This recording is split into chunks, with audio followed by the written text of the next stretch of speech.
Hello my dear students, आपका phone आज के इस नए वीडियो में स्वागत है।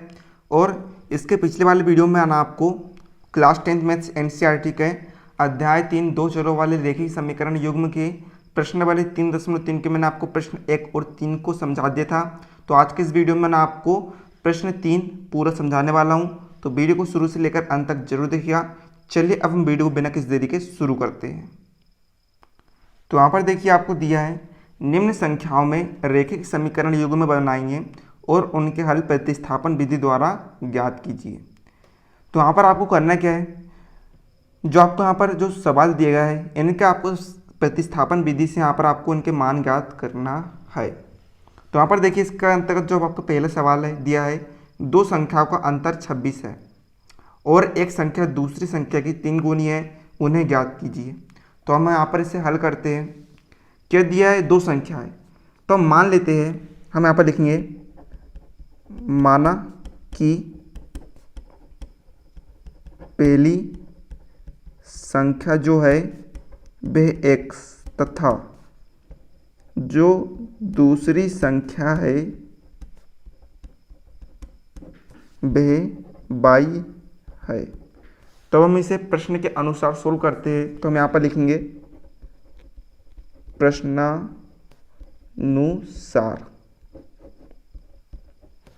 क्या दिया है, दो संख्याओं का अंतर यानी कि x और y का अंतर जो हमने माना है, यानी कि x और y का अंतर को हम क्या कहते हैं, घटाने के चिन्ह से प्रदर्शित करते हैं। x और y का अंतर कितना है, 26 है। यह पहली शर्त है, हम इसे नाम दे देते हैं समीकरण 1। इसके बाद क्या कह रहा है, एक संख्या मानक है ना, एक संख्या यानी कि पहली संख्या, दूसरी संख्या यानी कि दूसरी संख्या के माने हमने बाय माने हैं, दूसरी संख्या की कितनी गुनी है, 3 गुनी, यानी कि बाय के गुणे में 3 आ जाएगा। और ठीक है, बाय के गुणे में 3 आ जाएगा और हम इसे बराबर से प्रदर्शित कर देंगे। तो आपको यही समझना था, दो संख्याओं का अंतर 26 है, यानी कि पहली संख्या x दूसरी संख्या y, इनका अंतर यानी कि ऋण का चिन्ह कितना है, 26 है। समीकरण 1 नाम दे दिया। और एक संख्या यानी कि पहली संख्या हमने जो माना है x, वे दूसरी संख्या यानी y की 3 गुनी है, यानी कि y का गुणे में 3 है। तो हम इसे बराबर से प्रदर्शित कर देंगे और नाम दे देंगे समीकरण 2। अब हम आगे सोल्व करेंगे। तो यहाँ पर हम लेंगे समीकरण 1 से, समीकरण 1 से हम निकालेंगे x का मान। तो x बराबर क्या आएगा, 26, बा इधर ऋण का है, इधर जाकर वे धन का हो जाएगा। इसे हम समीकरण 3 नाम दे सकते हैं। ठीक है, इसके बाद हम जो x का मान हमें प्राप्त हुआ है, इस x के मान को हम समीकरण 2 में प्रतिस्थापित कर देंगे। तो हम यहाँ पर लिखेंगे x के मान को समीकरण 2 में प्रतिस्थापित करने पर समीकरण 2 में x बराबर क्या आएगा, 26 धन y बराबर से 3y। तो यहाँ पर हम पक्षांतर करेंगे, तो इधर y रहेगा, इधर जो 3y है भी इधर आकर भी ऋण का हो जाएगा बराबर से। ठीक है, 26 इधर धन का है, इधर जाकर भी ऋण का हो जाएगा। तो यहाँ पर ऋण 3y में से जब y को हम घटाएंगे कितना आएगा, ऋण का 2y बराबर से ऋण 26। तो यहाँ पर देखिएगा माइनस से माइनस कैंसिल, यहाँ से हम निकालेंगे y का मान।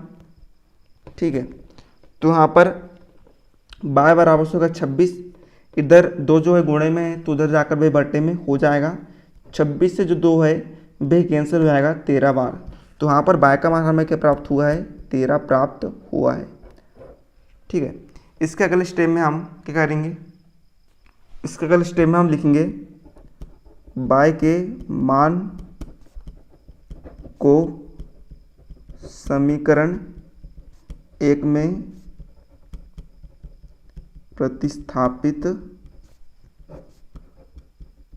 करने पर। तो यहाँ पर देखिए समीकरण 1 है x माइनस, ठीक है, x माइनस y बराबर 26 है। तो x माइनस y का मान हमें प्राप्त हुआ है 13 बराबर से 26। तो वहाँ पर x बराबर से अगर 26 ऋण 13, इधर जाकर धन का 13 हो जाएगा, तो x बराबर क्या प्राप्त हो जाएगा हमें 39। अतः यहाँ पर हमें x बराबर 39 तथा y बराबर से 13 प्राप्त हुआ है, और यही आपका आंसर हो जाएगा। चलिए अब हम बढ़ते हैं इसके सेकंड क्वेश्चन की तरफ। तो यहाँ पर देखिए दूसरा में दिया है, दो संपूरक कोणों में बड़ा कोण छोटे कोण से 18 डिग्री अधिक है, उन्हें ज्ञात कीजिए। तो यहाँ पर हम मान लेते हैं, माना कि जो बड़ा कोण है, हम बड़े कोण को माना कि बड़ा कोण x तथा जो छोटा कोण है तथा छोटा कोण y है। हमने यहाँ पर बड़े कोण को x मान लिया है और छोटे कोण को यहाँ पर y मान लिया है। अब हम प्रश्न अनुसार सोल्व करेंगे। तो हमने यहाँ पर लिख दिया है प्रश्न अनुसार, क्या दिया है, जो बड़ा कोण है यानी कि जो x है वह छोटा कोण यानी कि जो y है उससे कितना अधिक है, 18 डिग्री अधिक है, यानी कि बड़ा कोण छोटे कोण से 18 डिग्री अधिक है। इस प्रकार से हम प्रदर्शित कर सकते हैं और इसे हम जमा का लिख दे सकते हैं। x y इधर आ जाएगा तो ऋण का हो जाएगा बराबर से 18 डिग्री। इसे हम नाम दे सकते हैं समीकरण 1। अब मैं आपको बताना चाहूँगा दो संपूरक कोणों का योग कितना होता है, 180 अंश होता है। यानी कि ठीक है, दो संपूरक कोणों का योग कितना होता है, 180 अंश होता है। यानी कि जो बड़ा कोण है और जो छोटा कोण है उसका योग कितना होगा, 180 अंश के बराबर होगा। इसे हम नाम दे देंगे समीकरण 2। अब हम निकालेंगे समीकरण 1 से x का मान। तो समीकरण 1 से कह दिया समीकरण 1 x ऋण y बराबर से 18, तो यहाँ पर x बराबर से आएगा 18 धन y। ठीक है, अब जो x का मान निकला है, जो हमें x का मान प्राप्त हुआ है, इस x के मान को समीकरण 2 में प्रतिस्थापित करने पर, तो यहाँ पर देखिए समीकरण 2 हमें दिया है। ठीक है, समीकरण 2 में हमें x का मान रखते हैं। x का मान दिया है 18 धन y बराबर से 180। यहाँ पर y प्लस y कितना आएगा, 2y इज इक्वल टू से 180। यहाँ पर 18 धन का इधर आकर भी ऋण का हो जाएगा, तो यहाँ पर 2y इज इक्वल टू से 0 में से 8 गया, बचा 2। ठीक है, 8 में से 1 किसी ने उधार ले लिया था, यहाँ पर बचा 7, 7 में से 1 गया 6। ठीक है, और यहाँ पर 1 का 1, तो यहाँ पर y का मान निकल कर आ जाएगा हमारे पास 162/2। तो y बराबर 2 8 16 और 2 1 कम 2। y का मान कितना प्राप्त हुआ हमें, यहाँ पर 81 प्राप्त हुआ है। अब इस y के मान को हम, है ना, y के मान को समीकरण 1 में प्रतिस्थापित करने पर, तो समीकरण 1 में हम y का मान 81 रखते, तो x ऋण y का मान कितना हो गया, 81 बराबर से 18। तो यहाँ पर x बराबर से 18, 81 इधर आकर धन का हो जाएगा, तो x बराबर से 18 और 81 कितना हो जाएगा, 99। तो यहाँ पर हमें x का मान प्राप्त हुआ 99 और y का मान प्राप्त हुआ 81। यही हमारा आंसर हो जाएगा। चलिए अब हम बढ़ते हैं इसके तीसरे सवाल की तरफ। तो यहाँ पर देखिए तीसरा हमें सवाल दिया है, एक क्रिकेट टीम के कोच ने 7 बल्ले तथा 6 गेंदें 3800 रुपये में खरीदी। बाद में उसने वही 3 बल्ले तथा 5 गेंदें 1750 रुपये में खरीदी। प्रत्येक गेंद का मूल्य ज्ञात कीजिए। तो यहाँ पर हमें करते क्या है, यहाँ पर जो हम बल्ले को x मान लेते हैं तथा जो गेंद है हम उसे y मान लेते हैं। तो हम यहाँ पर लिखेंगे, माना कि बल्ले का मूल्य 100 रुपये तथा गेंद का मूल्य ₹12 है। अब हम इसे प्रश्न के अनुसार सोल्व करते हैं।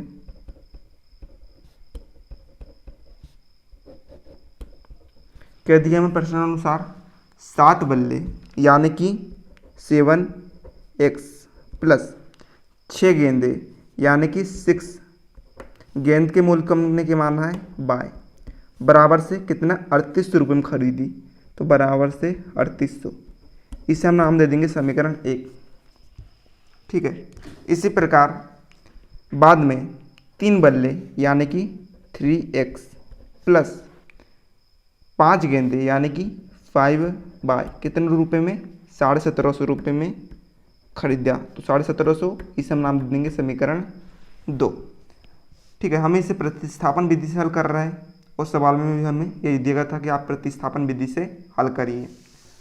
तो यहाँ पर हम समीकरण 1 से x का मान निकालेंगे। तो समीकरण 1 से क्या दिया है 7x plus 6y is equal to से 3800। तो यहाँ पर 7x बराबर से 3800, 6y धन का है, इधर आकर वे ऋण का हो जाएगा। तो वहाँ पर x का मान निकाले तो क्या हो जाएगा 3800 ऋण 6y बटे 7। इसे हम नाम दे सकते हैं समीकरण 3। तो यहाँ पर x का मान निकल गया हमारे पास। अब इस x के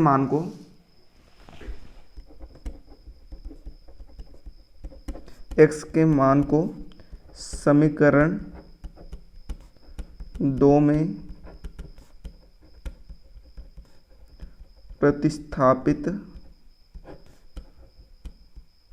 करने पर समीकरण 2 में हम रखेंगे x का मान। तो यहाँ पर समीकरण 2 है 3, x का मान रखे हमने 3800 ऋण 6y बटे 7 plus 5y is equal to से हमें दिया है 1750। यहाँ पर हम दोनों पदों में 7 लघुत्तम ले लेते हैं। तो 7 एकम में 1 को गुणा हो जाएगा ऊपर से, तो उतना ही आएगा। तो यहाँ पर हम 3800 में 3 का गुणा करते हैं। ठीक है।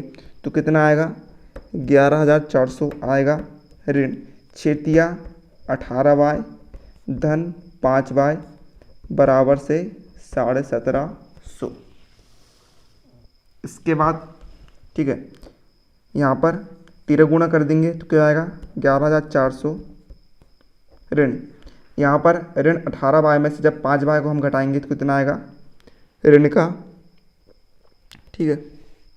सॉरी यहाँ पर देखिए बटे में 1 है, 1 को गुणा होगा 7 से, 7 में गुणा होगा 5 से, तो 7 पाने का कितना होता है 35 होता है।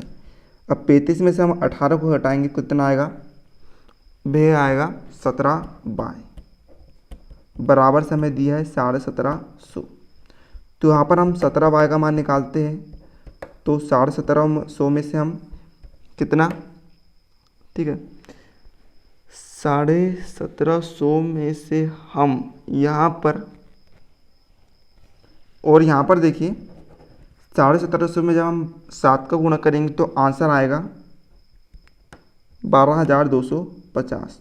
तो यहाँ पर हम 12250 में से 11400 को जब हम घटाएंगे तो कितना आएगा 17y बराबर से 0 में से 0 गया 0, 5 में से 0 गया 5, 2 में से 4 नहीं आता है तो एक ही सुधार लेंगे तो जाएगा 12, 12 में से 4 गया 8, बचा यहाँ पर 1 में से 1 गया 0। ठीक है। तो यहाँ पर कितना आएगा 850 आएगा। तो यहाँ पर हम y का मान निकालेंगे तो जाएगा 850 बटे 17। 850 में 17 का भाग जाएगा कितने बार 50 बार जाएगा। तो यहाँ पर y का मान हमारे पास आ चुका है 50। अब अगले स्टेप में हम क्या करेंगे, y के मान को हम समीकरण 1 में रखेंगे। तो y के मान को समीकरण 1 में प्रतिस्थापित करने पर समीकरण 1 हमें दिया है 7x प्लस 6, y का मान हमें प्राप्त हुआ है 50 बराबर से क्या दिया है 3800। तो यहाँ पर आप देखिएगा 7x प्लस 6 पंचे 30 और 0 का 0 बराबर से 3800। यहाँ पर हम 7x का मान निकालेंगे तो 3800, 300 इधर धन का है, इधर साइड आकर भी ऋण का हो जाएगा। तो 7x = से 3800 में से हमने 300 घटाया तो कितना आएगा 3500 आएगा। तो वहाँ पर x का मान निकाले तो 3500/7 यहाँ पर हो जाएगा। 3500 में हम भाग दिए 7 का तो 7 पन्ना 35, 2 शून्य का 2 शून्य, यहाँ पर x का मान आ गया 500, है ना। तो यहाँ पर x का मान आया है 500 और y का मान आया है 50। यानी कि हम लिखेंगे यहाँ पर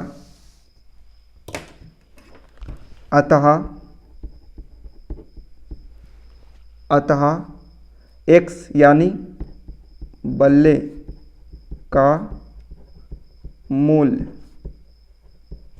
50 रुपये तथा y यानी गेंद का मूल्य 50 रुपये है। तो यह आपका आंसर हो जाएगा। चलिए अब हम बढ़ते हैं इसके चौथे प्रश्न की तरफ। तो यहाँ पर देखिए चौथा क्वेश्चन हमें दिया है, एक नगर में टैक्सी के भाड़े में एक नियत भाड़े के अतिरिक्त चली गई दूरी पर भाड़ा सम्मिलित किया जाता है। मतलब कि एक नगर में क्या है, टैक्सी है, ठीक है। टैक्सी में नियत भाड़े के अतिरिक्त चली गई दूरी पर भाड़ा सम्मिलित किया जाता है। मान के चलते हैं जो टैक्सी है भाई कितना चलती है, 1 किलोमीटर चलती है। मान के चलते हैं हम 1 किलोमीटर पर कितना लगता है रुपये, उसको 1 रुपये लगता है। लेकिन उसी 1 किलोमीटर की चली गई दूरी पर नियत भाड़ा कितना है, 1 रुपये है। लेकिन उसी के चली गई दूरी पर अतिरिक्त भाड़ा भी हमें देना पड़ता है जो कि लगभग 10 रुपये के बराबर हो सकता है, ठीक है। तो इसका अर्थ ये है, तो हमें क्या करना है, 10 किलोमीटर दूरी के लिए 105 रुपये है तथा 15 किलोमीटर के लिए भाड़ा 155 रुपये है। नियत भाड़ा तथा प्रति किलोमीटर अतिरिक्त भाड़ा ज्ञात कीजिए और एक व्यक्ति को 25 किलोमीटर यात्रा करने के लिए कितना भाड़ा देना होगा। तो हम मान के चलते हैं, हम सबसे पहले मानते हैं कि नियत भाड़ा x तथा अतिरिक्त चली गई दूरी पर भाड़ा कितना है, अतिरिक्त प्रति किलोमीटर पर भाड़ा कितना है, 22 रुपये। तो हम यहाँ पर लिखते हैं, हम यहाँ पर लिखेंगे कि माना कि टैक्सी का नियत भाड़ा 100 रुपये तथा प्रत्येक अतिरिक्त प्रति किलोमीटर के लिए भाड़ा 22 रुपये है ना। नियत भाड़ा को हमने x मान लिया है और प्रत्येक अतिरिक्त प्रति किलोमीटर के लिए भाड़ा को हमने y मान लिया है। तो देखिए हमें सबसे पहले शर्त क्या दी है, सबसे पहले हमें शर्त दिया है 10 किलोमीटर दूरी के लिए 155 रुपये भाड़ा है। यानी कि नियत भाड़ा तो कितना है, x है और दूरी कितनी है, 10 है, 10 किलोमीटर है।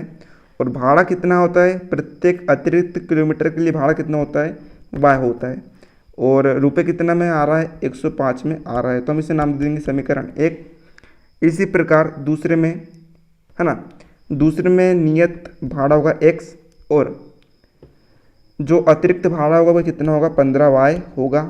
और इसको रुपये कितना खर्च हो रहा है, 155 रुपये हो रहा है। तो हम इसे समीकरण 2 नाम दे देंगे। तो अब हम इन दोनों समीकरणों को प्रतिस्थापन विधि से हल करेंगे। तो वहाँ पर हम समीकरण 1 से x का मान निकालते हैं। तो देखिए x बराबर से आएगा 105 ऋण 10y। इससे हम नाम दे सकते हैं समीकरण 3, ठीक है। अब जो x का मान निकला है, ठीक है, इस x के मान को समीकरण 2 में रखने पर क्या होगा। तो समीकरण 2 हमें दिया है ना, x यानी कि x का मान हमने रखे 105 ऋण 10y plus 15y is equal to से दिया है 155। यहाँ पर 15 में से 10 घटेगा तो कितना आएगा 5y बराबर से इधर 155, इधर 105 धन का, इधर जाकर भी ऋण का हो जाएगा। तो हम y का मान निकालते हैं। 155 में से जब हम 105 को घटाएंगे कितना आएगा 50 आएगा, पट्टी में 5, 50 में 5 का भाग गया 10 बार, तो y का मान कितना आ गया यहाँ पर 10 आ गया। ठीक है, अब इस y के मान को समीकरण 1 में रखने पर, तो यहाँ पर आप देखिएगा समीकरण 1 क्या है, x प्लस 10, y का मान है 10 इज इक्वल टू से 105, तो x धन 10 में 10 का गुणा 100 बराबर से 105, तो यहाँ पर 105 का मान, ठीक है, x का मान आएगा 5। मतलब कि यहाँ पर जो नियत भाड़ा है यानी कि x जो है वह 5 रुपये होगा और जो अतिरिक्त भाड़ा है वह 10 रुपये होगा, है ना। तो हम यहाँ पर लिखेंगे अतः नियत भाड़ा 5 रुपये तथा अतिरिक्त प्रति किलोमीटर के लिए भाड़ा जो है वह कितना होगा 10 रुपये होगा। ठीक है, तो ये आपका पहले पद का आंसर आया है। इसके बाद हमें निकालना है 25 किलोमीटर यात्रा करने के लिए भाड़ा। तो यहाँ पर देखिए 25 किलोमीटर यात्रा करने के लिए हमें कितना भाड़ा देना पड़ेगा, तो नियत भाड़ा यानी कि हमें x तो देना ही पड़ेगा, प्लस दूरी कितनी है 25, 25 पर लगेगा अतिरिक्त भाड़ा यानी कि y, बराबर से हम रख देंगे कितना, ठीक है ना। तो यानी कि यहाँ पर होगा क्या, यहाँ पर हम रख देंगे 0, तो x का मान आया है 5 धन 25, y का मान आया है, y का मान है 10। ठीक है, तो 5 धन 25 गुणित 10 250, तो कितना आएगा 255। यह आपका आंसर आ जाएगा, यानी कि 25 किलोमीटर यात्रा करने के लिए हमें टोटल 255 रुपये का भाड़ा देना पड़ेगा। चलिए अब हम बढ़ते हैं इसके चौथे सवाल की, 5वें सवाल की तरफ। तो यहाँ पर देखिए 5वां प्रश्न हमें दिया है, यदि किसी भिन्न के अंश और हर दोनों में 2 जोड़ दिया है तो वह 9/11 हो जाती है। यदि अंश और हर दोनों में 3 जोड़ दिया है तो वह 5/6 हो जाती है। तो वह भिन्न ज्ञात कीजिए। भिन्न यानी भिन्न को हम x/y के रूप में लिख सकते हैं। ठीक है, यानी भिन्न बराबर से होता है अंश बटे हर। तो हम मान लेते हैं कि अंश x है तथा हर y है। तो हम यहाँ पर लिखेंगे माना कि अंश x बा हर कितना है y है। तो सबसे पहले हम, है ना, प्रश्नानुसार हम सवाल को हल करते हैं। तो हमने यहाँ पर लिखा प्रश्नानुसार, पहले शर्त के दिया है यदि हम अंश और हर दोनों में, यानी कि अंश के बटे में होता है हर, अंश और हर दोनों में यदि हम 3 को जोड़ दें तो भिन्न कितनी हो जाती है 9/11 हो जाती है। अब यहाँ पर हम तिर्यक गुणा कर सकते हैं। ठीक है, तो यहाँ पर देखिएगा 11 × x + 3 इज इक्वल टू से 9 इंटू बाई प्लस 3। तो यहाँ पर 11 इंटू एक्स 11x प्लस 11 गुणे 3 इज इक्वल टू से 33 बराबर से 9y धन 9 तिया 27। एक्स बाय वाले पादे को हमने पास लेकर आएगा 11x इधर 9y इधर आकर हो जाएगा ऋण का 9y बराबर से 27। 33 इधर आकर हो जाएगा ऋण का 33। तो यहाँ पर 11x ऋण 9y बराबर से ऋण 33 में हम 27 को घटाएंगे तो कितना आएगा, बेहे आएगा, कितना आएगा आपके पास ऋण का, ठीक है, कितना आएगा, सॉरी हमें कितने जोड़ना था, यहाँ पर हमें 2 जोड़ना था, तो यहाँ पर भी ठीक है 2 तो 11x धन 11 दूनी कितना आएगा यहाँ पर 22 और यहाँ पर 9 दूनी 18, तो यहाँ पर कितना आएगा 18 ऋण 22, तो यहाँ पर कितना आएगा ऋण का 4 आ जाएगा और इसे हम नाम दे देंगे समीकरण 1। इसके बाद सेकंड शर्त में हमें क्या कहा गया है, यदि अंश और हर यानी कि अंश के बटे में हर दोनों में हम 3 जोड़ दें, अंश और हर यदि हम दोनों में 3 जोड़ दें तो विभिन्न कितने हो जाती है 5/6 हो जाती है। तो आइए हम इसे भी तिरक गुणा कर देते हैं हम इसमें भी, तो 6 इंटू वाला पद 6 into x plus 3 is equal to से 5 इंटू वाई प्लस 3। तो यहाँ पर 6 इंटू एक्स 6x, ठीक है, और प्लस 6 तिया 18 बराबर से 5 बाय धन 15। एक्स वाले पदों को एक तरफ तो 6x 5 बाय इधर आकर ऋण का 5 बाय बराबर से 15, 18 इधर आकर ऋण का 18, तो 6x minus 5y is equal to से ऋण का 3 यहाँ पर आ जाएगा और इसे हम नाम दे देंगे समीकरण 2, ठीक है। अब यहाँ पर हम करेंगे क्या, ठीक है, यहाँ पर हम समीकरण 1 से, है ना, समीकरण 1 हमें दिया है 11x ऋण 9y बराबर से ऋण का 4, यहाँ पर हम x का मान निकालेंगे तो 11x बराबर से ऋण 4 ऋण 9y इधर आकर हो जाएगा धन का 9y, तो x का मान निकाले तो ऋण 4 धन 9y बटे में हो गया 11। इसे हम नाम दे सकते हैं समीकरण क्या, समीकरण हम इसे 3 नाम दे सकते हैं। अब जो x का मान निकला है हम इसे समीकरण 2 में प्रतिस्थापित कर देते हैं। तो वहाँ पर हम लिखेंगे x के मान को समीकरण 2 में प्रतिस्थापित करने पर, तो समीकरण 2 हमें दिया है क्या, 6 इंटू एक्स का मान है ऋण 4 धन 9y बटे में आएगा 11, ठीक है, minus 5 by is equal to से माइनस का 3।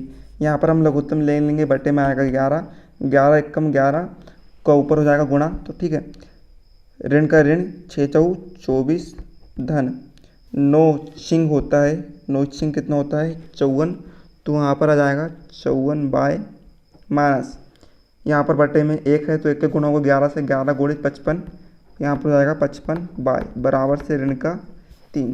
तो यहाँ पर हम तिरक गुणा करेंगे तो इसका गुणा होगा बटे में 1 से, तो कितना होगा ऋण 24, ठीक है, माइनस 55 से हम 54 को घटाएंगे कितना आएगा माइनस का y आएगा बराबर से 11 गुणित ऋण 3 कितना होगा ऋण का 33 होगा। तो यहाँ पर हम y का मान निकालेंगे तो minus y is equal to से माइनस 33, ऋण 24 इधर आकर धन का 24 हो जाएगा, तो minus y is equal to से यहाँ पर देखिएगा, ठीक है, यहाँ पर आप देखिए ऋण 33 में से जब हम 24 को घटाएंगे तो कितना आएगा, वे आएगा ऋण का 9, यहाँ पर माइनस से माइनस कैंसिल, तो y का मान कितना आएगा 9 आ गया, ठीक है। अब जो y का मान निकला है इस y के मान को समीकरण 1 में प्रतिस्थापित करने पर। ठीक है, तो समीकरण 1 हमें दिया है 11x माइनस 9, y का मान 9 बराबर से ऋण का 4। तो 11x ऋण 9 नहीं होता है 81 बराबर से ऋण का 4, तो 11x बराबर से ऋण का 4, ऋण 81 इधर आकर धन का 81, तो 11x बराबर से 81 में से हमने 4 को हटा के कितना आ गया 77 आ गया। तो x का मान 77/11 यहाँ पर आ चुका है। तो x का मान कितना आएगा यहाँ पर 11 77 होता 77, तो x का मान आ गया है 7। तो अतः हमें x का मान 7 प्राप्त हुआ है और y का मान 9 प्राप्त हुआ है। तो हमें ज्ञात करना था भिन्न, और भिन्न होती है अंश बटे हर के रूप में। तो हम यहाँ पर लिखेंगे अतः भिन्न बराबर से अंश यहाँ पर x है तो ये होगा 7 बटे हर यहाँ पर y है और ये होगा 9। तो अतः भिन्न क्या होगा 7/9 होगी। ये आपका आंसर हो जाएगा। चलिए अब हम बढ़ते हैं 6वें सवाल की तरफ। तो यहाँ पर देखिए हमें छठा लास्ट सवाल दिया है कि 5 वर्ष बाद जेकब एक आदमी का नाम है, जेकब नाम के आदमी की आयु उसके पुत्र की आयु की से 3 गुनी हो जाएगी। 5 वर्ष पूर्व जेकब की आयु उसके पुत्र की आयु से 7 गुनी थी। उनकी वर्तमान आयु क्या है? हमें यहाँ पर उन दोनों की वर्तमान आयु याद करना है। तो हम मान लेते हैं कि जो जेकब है उसकी वर्तमान आयु x है, x वर्ष, तथा उसके जो पुत्र है उसकी वर्तमान आयु y वर्ष है। तो हम यहाँ पर लिखेंगे माना कि जेकब की वर्तमान आयु x वर्ष तथा उसके पुत्र की वर्तमान आयु y वर्ष है। तो यहाँ पर हम प्रश्न के अनुसार सोल्व करते हैं। तो हमने यहाँ पर लिखा प्रश्नानुसार। यहाँ पर आप देखिए सबसे पहले शर्त के दिए है 5 वर्ष बाद, है ना। जेकब की आयु को हमने क्या माने हैं x, उसके पुत्र की आयु को हमने क्या माने हैं y। 5 वर्ष बाद यानी कि दोनों में 5 वर्ष बाद जेकब की आयु उसके पुत्र की आयु से कितनी गुना हो जाएगी? 3 गुना हो जाएगी। ठीक है, अब हम इसको आगे करते हैं सोल्व। तो x धन 5 बराबर से 3y धन 15 x ऋण 3y बराबर से 15 में से 5 गया 10। इससे हम नाम दे देंगे समीकरण 1। इसके बाद दूसरे पद में, है ना, दूसरी शर्त में कहा गया है 5 वर्ष पूर्व यानी कि 5 वर्ष पहले, यानी कि 5 वर्ष पहले जेकब की आयु उसके पुत्र की आयु से कितनी गुनी थी? 7 गुनी थी। उम्मीद है आप सभी को समझ में आ रहा होगा। ठीक है, 5 वर्ष पूर्व यानी कि 5 वर्ष पहले, तो हम दोनों में से 5 को घटा दिया है। हम इस प्रकार से लिख सकते हैं 5 वर्ष पूर्व जो जेकब की आयु है यानी कि जो x है वे उसके पुत्र की आयु ने y ऋण 5 से 7 गुनी थी। तो हम इसको सोल्व करते हैं। तो x minus 5 is equal to से 7 का गुणा y से, तो 7y ऋण 7 पाना 35। यहाँ पर x minus 7y is equal to से ऋण 35 धन 5 कितना आएगा? ऋण का 30 यहाँ पर हो जाएगा। इससे हमने नाम दे दिया है समीकरण 2। अब हम समीकरण 1 से x का मान निकालेंगे। तो समीकरण 1 से हमने लिखा, समीकरण 1 दिया है x ऋण 3y बराबर से 10। तो यहाँ पर x का मान निकाले तो 10 धन 3y यहाँ पर हो गया, और इसे हम नाम दे सकते हैं समीकरण 3।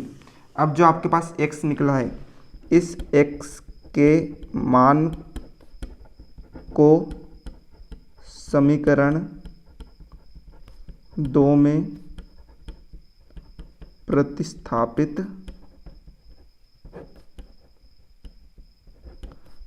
करने पर। समीकरण 2 हमें दिया है ना, x का मान रखेंगे 10 धन 3y ऋण क्या दिया है 7y बराबर से ऋण का 30। तो यहाँ पर ऋण 7y में से हम 3y को हटाएंगे, कितना आएगा ऋण का 4y बराबर से यहाँ पर ऋण का 30। 10 इधर धन का इधर आकर भी ऋण का हो जाएगा। तो y बराबर से यहाँ पर देखिएगा ऋण 30 और ऋण 10 कितना आएगा ऋण का 40 बटे में यहाँ पर ऋण का 4, माइनस माइनस कैंसिल, 40 से 4 का भाग जाएगा 10 बार। तो यहाँ पर y का मान आ गया है 10। ठीक है ना। अब यहाँ पर हम करेंगे क्या, जो y का मान निकला है y के मान को समीकरण 1 में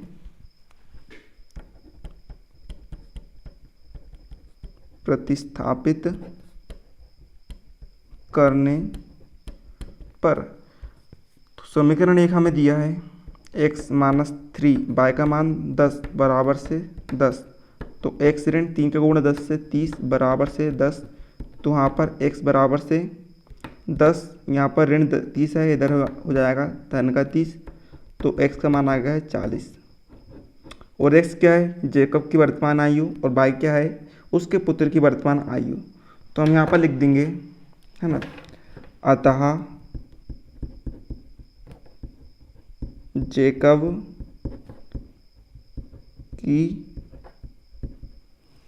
जेकब की है ना वर्तमान आयु बराबर से कितना है 40 वर्ष है और उसके पुत्र की वर्तमान आयु कितनी है 10 वर्ष है। तो इस प्रकार से हमने आज के इस वीडियो में प्रश्नावली 3.3 क्लास 10th मैथ से एनसीईआरटी की अध्याय 3 की हमने प्रश्नावली 3.3 के प्रश्न 3 के जो 6 सवाल थे 6 सवाल थे, सारे सवाल को हमने सोल्व कर लिया। उम्मीद है आप समझ में आ गया। मिलते हैं आपको अगली वीडियो, तब तक जय हिंद जय भारत।